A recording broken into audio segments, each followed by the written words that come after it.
여러분 반갑습니다.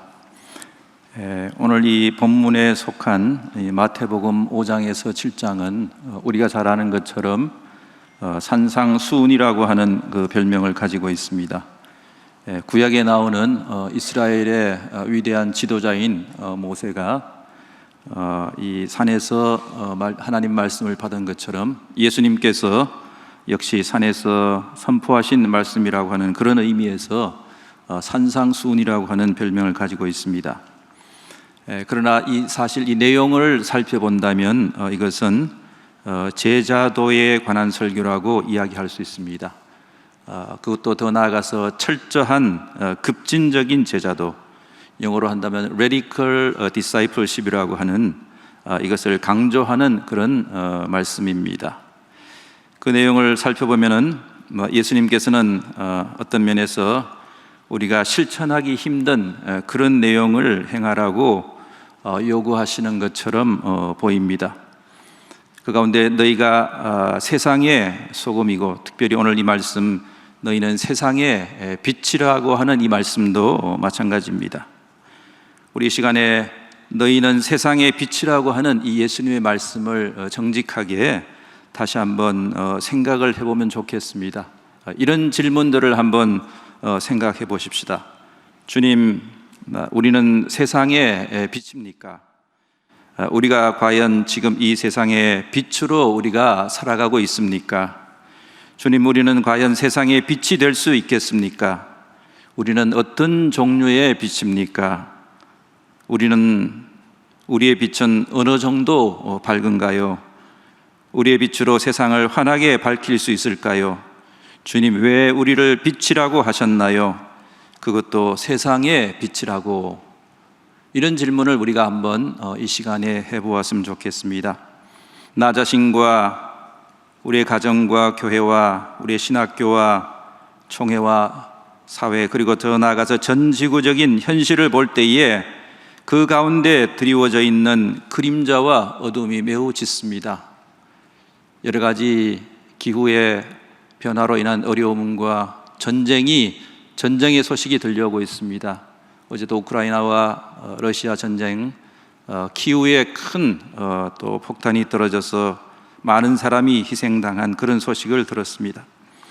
오늘 살아가는 우리 사람들의 내면을 들여다보아도 밝은 면보다는 더 어두운 면이 더 많이 있는 것 같습니다. 우리 그리스도인들이라고, 여기에 있는 우리들이라고 더 나은지 다시 한번 자문해 보아야 할 것입니다. 출애굽 당시에 애굽에 임한 10가지의 재앙이 있습니다. 근데 그 가운데서 9번째 재앙이 바로 흑암이 땅을 덮는 그러한 재앙입니다. 다시 말하자면 이 땅에 빛이 사라지는 재앙, 이것이 아주 정말 가장 심각한 재앙 중에 하나였다 하는 것입니다. 그렇다면 오늘날 우리는 이러한 재앙 가운데서 살아가는 것이 아닌가, 이러한 질문을 하면서 저는 먼저 오늘의 설교 제목에 물음표를 붙였습니다. 제가 경건교육처에 제 설교 제목을 전달하면서 특별히 말씀을 드렸어요. 미스프린트 아닙니다, 조심해 주십시오. 제가 이렇게 말씀드렸습니다. 물음표를 붙였습니다. 오늘 우리의 형편을 볼 때에, 개인적으로 또 가정적으로 사회적으로 우리의 교회를 바라볼 때에, 우리의 총회를 바라볼 때에, 정말로 또 주님의 입장에서 바라볼 때에 과연 너희는 세상의 빛이냐? 주님께서 이렇게 우리에게 물으시는 것 같습니다. 우리가 스스로 자문해도 우리가 세상의 빛입니까? 하는 그런 질문을 하게 되는 것입니다. 그런 차원에서 제가 물음표를 붙여보았습니다. 그러나 그럼에도 불구하고 이러한 어두운 현실과 우리 자신들의 어두운 모습에도 불구하고 오늘의 본문에서 예수님께서는 너희는 세상의 빛이다, 우리는 세상의 빛이다, 주님께서 이렇게 말씀을 하고 계십니다. 강하게 선포하고 계십니다. 여기에서 이 너희라고 하는 것은 개인적인 차원과 공동체적인 차원이 다 있겠지요. 개인적으로는 하나님 나라의 백성인 우리 한 사람 한 사람을 뜻하고, 더 나아가서는 제자의 공동체인 교회를 지칭합니다. 3절에서 14절에 보면은 너희는 세상의 소금이고 또 너희는 세상의 빛이다. 여기서 예수님께서는 소금과 빛이 되라 이렇게 명령하지 않으십니다. 이미 너희는 소금과 빛이다. 너희는 이 세상의 소금과 이 세상의 빛이라고 확실하게 선포하신다는 것입니다.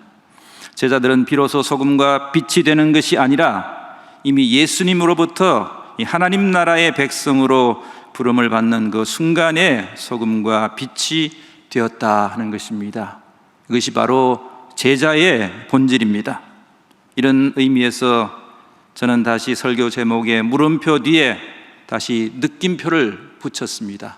그렇습니다. 우리는 이미 주님께서 우리를 세상의 빛으로 불러주시고 선포해 주셨다는 것입니다. 우리들의 연약함과 부족함에도 불구하고 죄 가운데 실수함에도 불구하고 우리를 세상의 빛이라고 주님께서 불러주신다는 사실을 이 시간에 다시 한번 깨달아야 되겠습니다. 우리들의 형편을 보면 참으로 주님 앞에서 송구스럽고 감사하며 감격적인 일입니다. 오늘 이 본문은 팔복이라고 불리는 이 5장 1절부터 10절에 나오는 내용 뒤에 이어지는 말씀입니다. 이 부분에서 예수님께서는 참 제자들의 자격을 이야기를 하십니다. 우리가 보통 8가지의 복이라고 이야기하는 이 내용은 8가지의 성품을 이야기를 하는 것입니다. 이런 8가지 성품을 구비한 자가 주님의 제자가 될 수 있다고 하는 것입니다.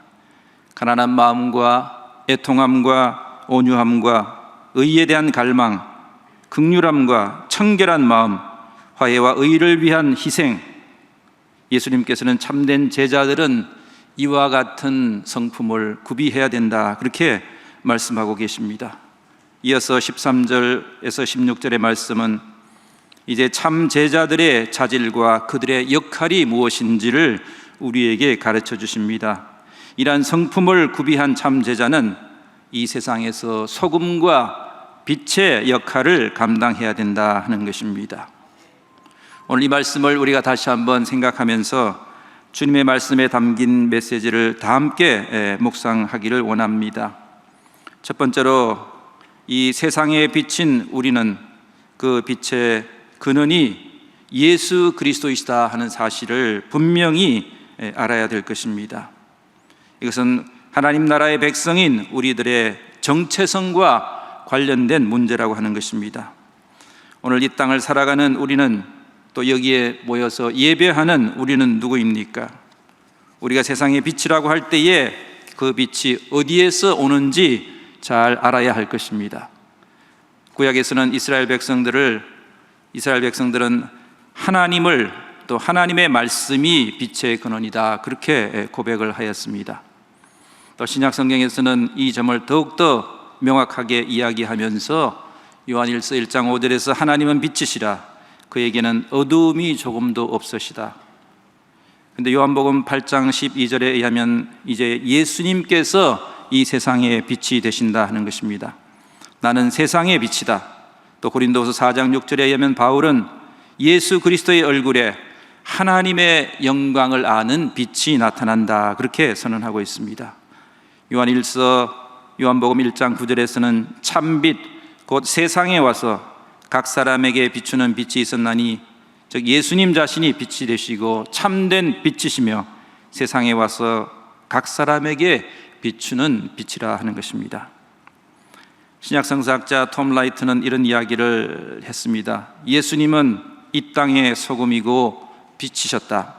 온 세상이 볼 수 있도록 언덕 위에 세워진 십자가에서 죽으심으로 모든 사람을 위한 희망과 새 생명의 봉화가 되셨다 이렇게 이야기를 한 적이 있습니다.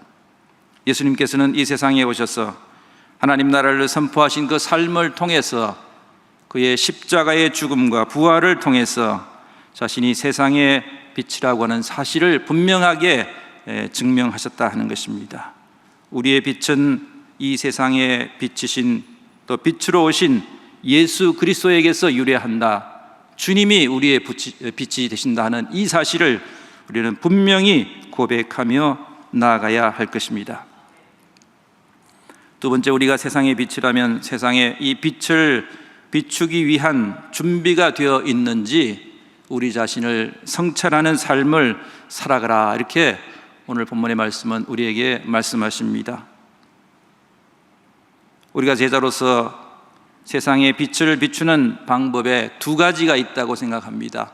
첫 번째는 뭔가를 빛의 광원을 우리가 다른 데 비추는 것처럼 달과 같이 태양의 빛을 반사해서 세상을 비추는 경우가 있는 것입니다.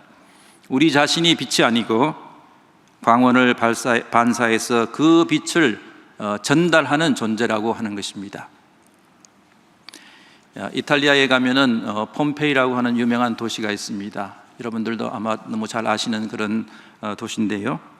서기 79년에 8월 24일 베수비오산이 폭발을 해서 단 18시간 만에 그 도시가 완전히 파괴가 되었다고 합니다.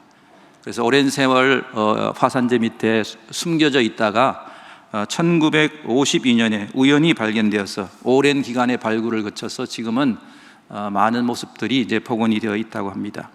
그런데 이 폼페이로 들어가는 이 도시의 출입구에는 두 개의 도로의 입구가 있다고 합니다. 도로 입구가 이제 두 개가 있다는 거죠.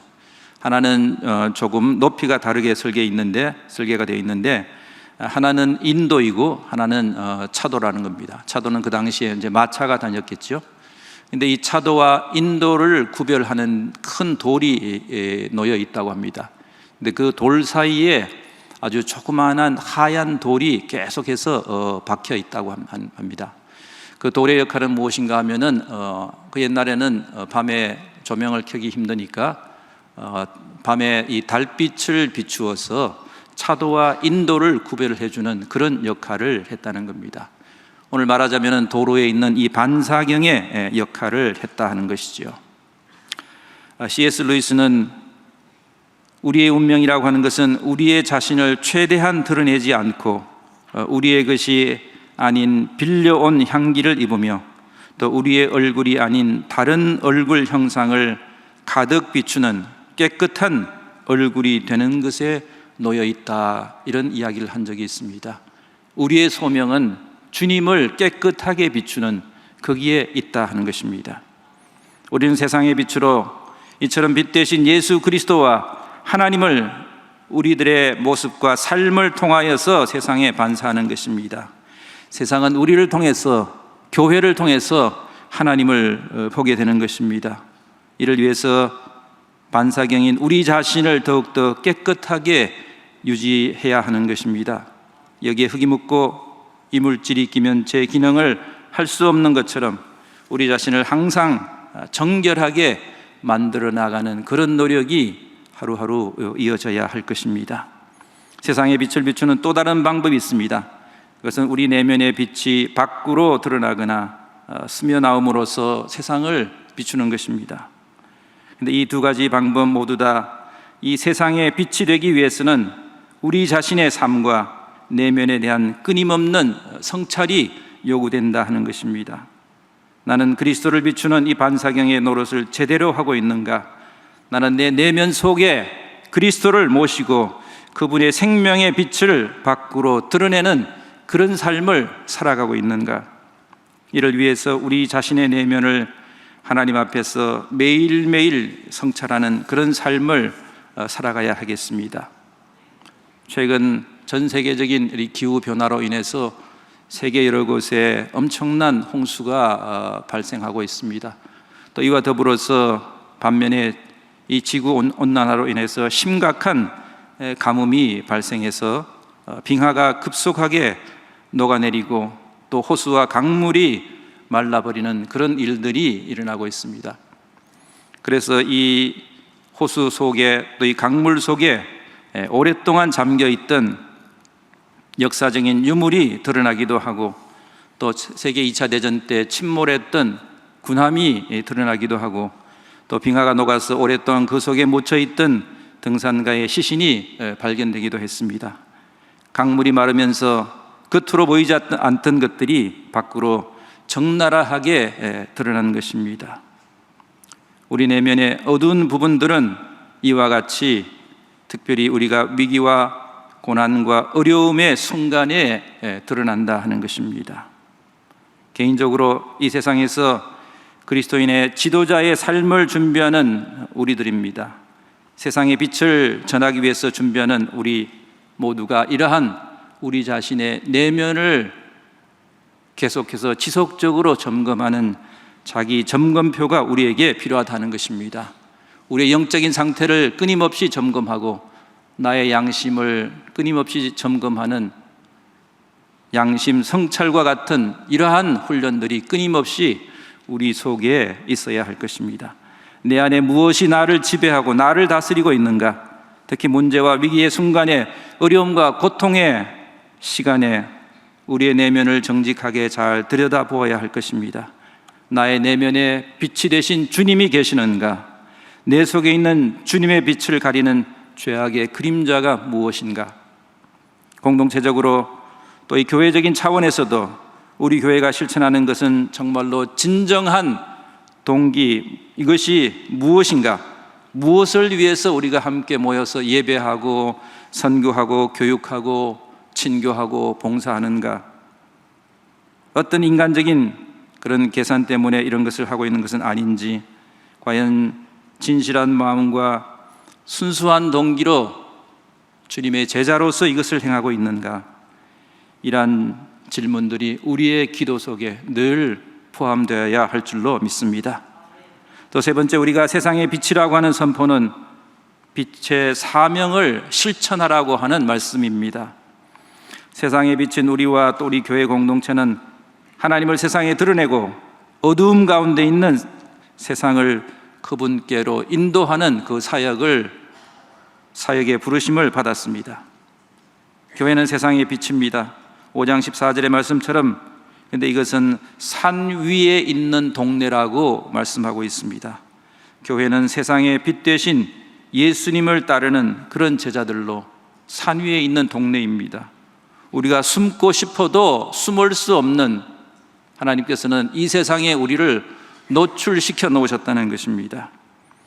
사람이 등불을 켜서 말 아래 두지 아니하고 등경 위에 두나니 이러므로 집안의 모든 사람들에게 비친다고 그랬습니다.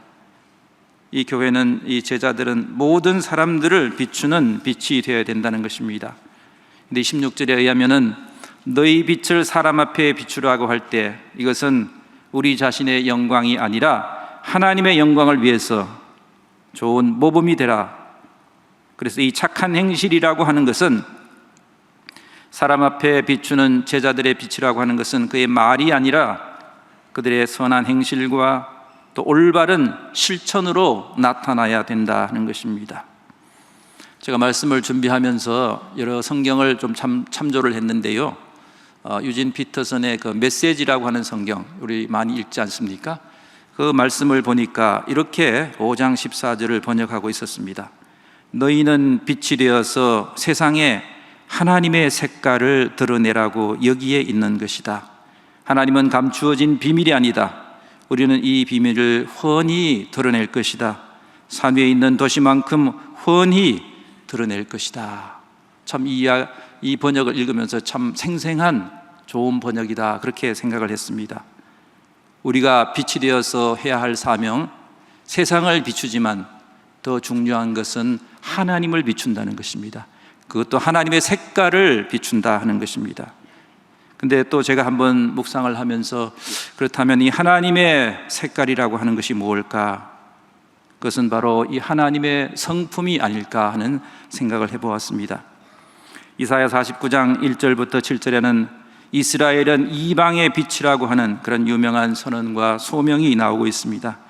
근데 그 가운데서 49장 3절의 말씀, 너는 나의 종이요 내 영광을 내 속에 드러낼 이스라엘이다, 그렇게 말씀을 하십니다. 그런데 어떤 구약학자가 나는 너의 안에서 영화롭게 된다, 이렇게 번역을 했습니다. 그러면서 이런 해설을 달았습니다. 하나님의 거룩하고 공의로운 성품이 이스라엘에 나타난다는 겁니다. 하나님의 영광이 나타난다는 것은 하나님 자신의 그 성품이 드러난다는 것입니다. 그래서 하나님의 영광은 분광기를 통과하면 공평과 정의, 자비와 인애로 분광된다. 분광이라고 하는 것은 빛을 이렇게 나누는 것이지 않습니까? 그리스도의 제자로 세상의 빛으로 파송받은 교회는, 우리 자신은 이 하나님의 성품, 다시 말씀드리면 공평과 정의와 자비와 인애를 실천하도록 세상으로, 삶의 현장으로 부르심을 받은 존재라고 하는 사실을 이 시간에 다시 한번 주님 앞에 겸손히 고백해야 되겠습니다. 이 말씀은 곧 마태복음 5장 3절부터 10절에 나오는 이 팔복에 해당하는 8가지의 제자의 성품에 해당한다고 봅니다. 가난한 마음과 애통함과 온유함과 의에 대한 갈망과 긍휼함과 청결한 마음, 화평 그리고 의를 위한 희생과 상통하는 내용이라고 할 수가 있겠습니다. 사랑하는 장신가족 여러분, 이 10월은 참 아름다운 계절이지만 또 이 10월은 종교개혁의 달입니다. 원래는 종교개혁 벌써 505주년을 맞이하게 됩니다. 다음 주간은 우리 종교개혁 기간 기념주간으로 여러 가지 세미나와 예배와 행사들이 진행될 것입니다. 종교개혁이 무엇입니까? 이 종교개혁을 한마디로 이야기한다면 로마화된 기독교로부터 본래의 기독교로 돌아가는 운동이다, 이렇게 이야기할 수 있습니다. 본질을 다시 찾아가는 운동, 즉 어두움 가운데서 다시 빛으로 돌아가는, 빛을 회복하는 운동이라고 할 수 있습니다. 그런데 우리 종교개혁의 후예들인 우리들과 한국교회는 지금 어디로 가고 있는지 우리 자신을 다시 한번 살펴보아야 되겠습니다. 지금으로부터 60년 전 1962년 10월 11일, 오늘이죠. 오늘 무슨 일이 있었는지 여러분 아십니까? 아주 역사적인 사건이 있었습니다. 이것은 바로 로마 가톨릭에 있어서 아주 역사적인 날인데요, 바로 제2차 바티칸 공의회가 시작된 날입니다. 1962년 10월 11일부터 65년 9월 14일까지 4번의 회기에 걸쳐서 로마에서 개최된 제21차 공의회라고 합니다. 시작은 요한 23세가 했지만 마무리는 바오로 6세가 했다고 합니다. 그 중요한 결정 내용은 이런 것입니다. 바로 교황청을 개혁하는 것입니다. 또 교회를 현대화하고 또 시대의 부름에 알맞게 변모시켜 나가고 세계의 평화를 위해서 힘쓰고 교회 연합과 일치를 위해서 힘쓰자 하는 그런 내용들입니다. 이 제2차 바티칸 공의회는 그 전과 이후로 가톨릭이 완전히 구분될 정도로 엄청난 변화를 가져온 그러한 공의회가 되겠습니다. 그런데 제2차 바티칸 공의회 문헌 가운데서 교회에 관한 교의 헌정이라고 하는 것이 있습니다. 이것은 바로 인류의 빛이라고 하는 그런 제목을 가지고 있는데요, 교회는 인류의 빛이 되어야 된다는 이 사실을 강조하는 그런 교회론을 여기에서 선언을 하고 있습니다. 가톨릭은 이와 같이 제2차 바티칸 공의회를 통해서 엄청난 변화와 개혁을 이루어 왔습니다. 반면에 이 개신교, 특별히 우리 한국교회 개신교는 불과 140년의 역사를 지나오면서 그 개혁의 정신을 잊어버리고 오히려 세상으로부터 혐오와 개혁의 대상으로 취급받고 있습니다. 참으로 안타깝고 가슴 아픈 일입니다. 오늘 이 말씀을 우리가 다시 한번 기억하면서 우리의 빛의 근원이 되신 주님으로 다시 돌아가고 종교개혁의 정신을 회복하여 어두운 세상을 밝히는 빛으로 살아가는 이 말씀을 가지고 우리는 힘차게 나아가야 되겠습니다. 우리 장신대의 로고를 보면은 거기 뭐라고 되어 있습니까? 장신대 로고에 경건과 학문이라고 되어 있고 그 중간에는 바탕에는 등불이 새겨져 있습니다. 경건과 학문을 통해서 이 세상을 밝히는 지도자가 되라 하는 그런 말씀인 것입니다. 세계 2차 대전 때에 미 해군이 폭격기의 격추를 줄이기 위해서 임무에서 돌아온 폭격기들의 외상을 연구하는 그런 연구를 진행을 했다고 합니다. 그래서 이 분석 결과 비행기의 외상의 대부분이 날개와 꼬리 쪽에 집중이 되어 있다 하는 것을 발견을 하고 이 부분을 중심으로 기체를 보강하고 피해를 줄여야 되겠다, 그렇게 계획을 세웠다고 합니다. 그런데 여기에 이 연구팀의 통계학자인 아브라함 왈드라고 하는 사람이 여기에 반대를 했다고 합니다. 오히려 총격의 흔적이 덜 발견된 조종석과 엔진과 연료 탱크 등을 중심으로 보강을 해야 된다, 그렇게 주장을 했다고 합니다. 왜냐하면 이 부위를 공격받은 비행기들은 대부분 돌아오지 못했고 피격 분포에도 포함되지 못했다 하는 것입니다. 결정적인 피해를 입고 격추된 비행기들을 살펴봐야 되는데 온전히 복귀한 비행기들만을 분석함으로써 오류가 발생했다고 하는 것입니다. 이와 같이 어떤 문제를 진단할 때에 특정한 선정 과정으로 걸러진 일부만으로 판단해서 왜곡된 결론에 도달하는 것을 생존자 편향의 오류라고 이야기를 합니다. 우리가 교회의 개혁을 이야기할 때, 우리 자신의 개혁을 이야기할 때 너무나 주변적인 것에만 신경을 쓰다가 본질적인 것, 우리가 하나님의 예수 그리스도의 빛이라고 하는, 이 세상의 빛이라고 하는 사실을 잊어버리고 있는 것은 아닌지, 우리 자신을 치열하게 성찰하고 회개하는 자들이 되어야 올바른 개혁을 수행해 나갈 수 있는 줄로 믿습니다. 영어 단어에 digest라고 하는 단어가 있습니다.